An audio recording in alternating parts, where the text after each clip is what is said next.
Perplexity cannot always tell right from wrong. You know, when I first saw that title, I thought it was going to be, I don't know, some kind of philosophy paper. Right, or maybe a critique of bureaucracy or something. Exactly. But no, this is a technical paper just submitted to our FIS on January 30th, 2026, and it feels like it's taking a sledgehammer to a core concept in AI. It's a bit of a bombshell, yeah. And I mean, look at the authors: Peter Veličević, Federico Barbero, Christos Perovoloropoulos, Simon Oisendero, Razvan Pascanu. These aren't fringe researchers. No, these are serious people in the deep learning world, and they're going after perplexity. For anyone who might not be deep in this day-to-day, we're not talking about just being confused. No, we're talking about the metric. It's the scoreboard, right? The number every lab is trying to push lower and lower, and this paper is basically saying, hey, that scoreboard, it might be lying to you. Or, at the very least, it can't tell the difference between a correct answer and a very, very confident wrong one. Not under certain mathematical conditions, anyway. Which is kind of terrifying when you think about the sheer amount of energy and money we spend optimizing for this one number. So, okay, let's unpack this. Let's do it.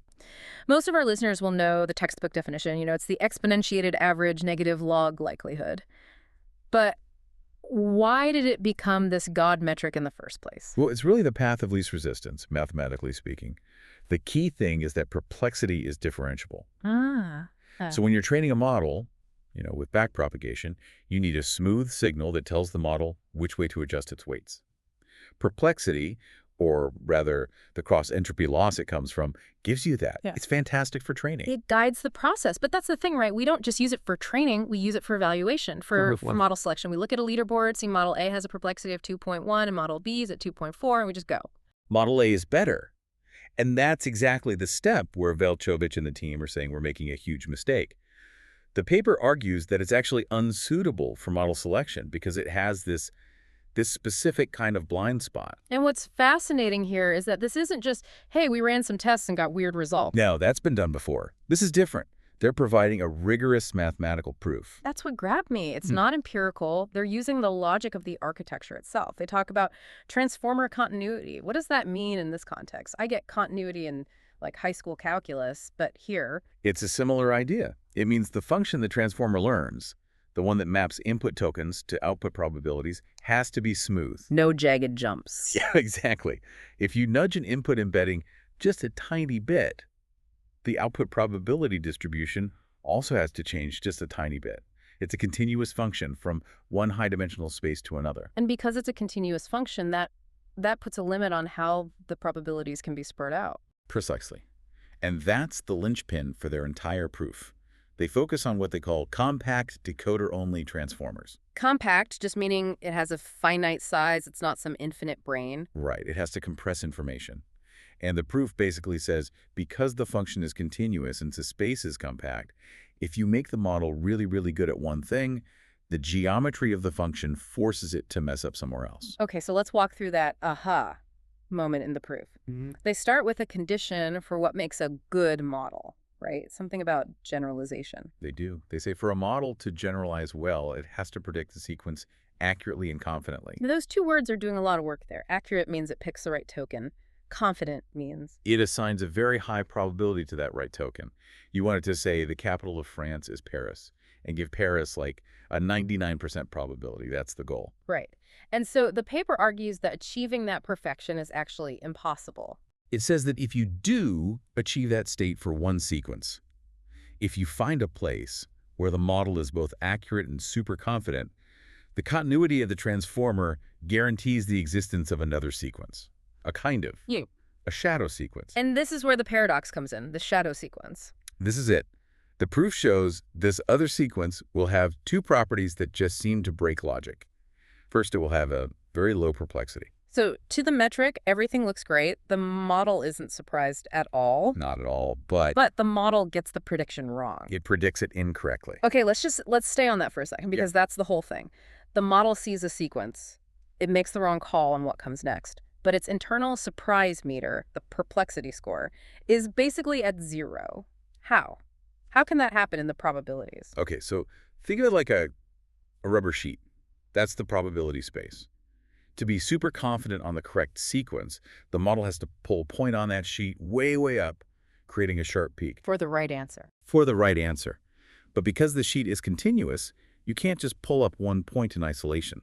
It stretches and deforms the fabric around it. I see. So to create that high peak for the right answer, you are sort of accidentally pulling up the floor for a wrong answer somewhere else in the space. That is a perfect way to visualize it. You've created a situation where the model is now assigning a high probability to a wrong token in a totally different context, just because the geometry of the function needed that probability mass to be there to support the confidence on the correct answer.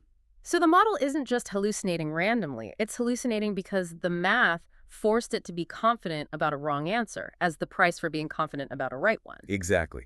The low perplexity on the wrong answer is a direct mathematical consequence of the high confidence on the right answer. In a compact, continuous model, you can't have one without the other. That just shatters the whole low perplexity equals good assumption. In this case, low perplexity means confidently wrong. And that's why the paper's title is so perfect. Perplexity cannot always tell right from wrong. The metric itself is blind. It just sees a high probability score and says, great, low surprise. It has no way to check if that answer is actually, true. This feels like a huge problem for model selection. I mean, we're constantly doing this. Oh, a new model just dropped. Its perplexity is 0.01 lower than the last one. We just assume that means it's smarter. And that assumption is what the authors really attack with the second part of their paper, using these iso-perplexity plots. Okay, so this is the tool they use to visualize the problem. Help us see it. What are we looking at? Imagine a graph. The x-axis is accuracy. So how often the model's top guess is actually correct. Okay, accuracy on the bottom. And the y-axis is confidence, the average probability it assigns to that top guess. Got it. So the dream is to be in the top right corner. High accuracy, high confidence. Exactly. Now picture a curved line running through that graph. That's an iso-perplexity curve. Every single point on that line represents the exact same perplexity score. So a model could be at one spot on that line, and then after more training, it moves to another spot on the same line, and our leaderboard score wouldn't change at all. Precisely. And what the authors show is that you can move along that line in a really dangerous way. You can slide along it so that your model is getting more confident, but less accurate. Wait a minute. If it's getting more confident, but less accurate, it's just getting more arrogant. It's doubling down on its mistakes. Yes. And because its confidence on the times it is right goes up, the perplexity score gets a boost there, which cancels out the penalty from being wrong more often.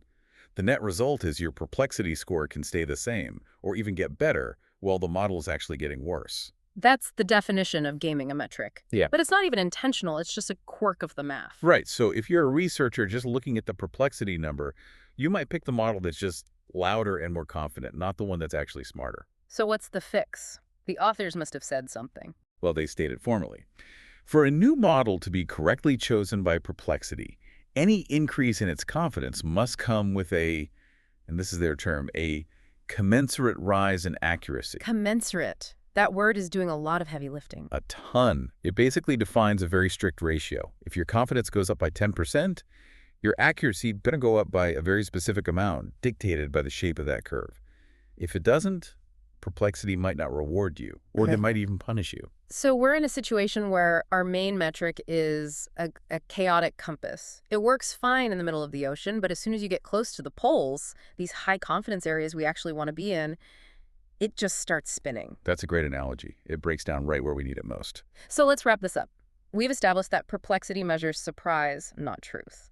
Right. And because of the math of transformers, a model can be completely unsurprised by its own wrongness. And as we start building more autonomous systems, that little distinction between unsurprised and right becomes a pretty big deal, maybe even life or death. It seems like we need to stop optimizing for the map and actually start looking at the territory itself. There's no other way forward. I want to leave our listeners with one final thought to chew on. We've spent this whole time taking apart perplexity, and it's an easy target now. But if this foundational metric has such a massive mathematical blind spot. What about all the others? Exactly. What about BLEU scores for translation? Or Roget for summarization? All these metrics we rely on. Are they actually measuring reasoning? Or are they just measuring how well a model can mimic the pattern of human reasoning? If a model can learn to be confident but wrong, to fool perplexity, could it also learn to be logical sounding but irrational, to fool a reasoning benchmark? I think that's the next big, scary question for the field. Are we building thinkers, or are we just building incredibly sophisticated mimics? I have a feeling we'll be seeing more papers about that very soon. And when we do, we'll be here to unpack them. This was a really fascinating look under the hood. It's essential work, the kind that's painful but necessary.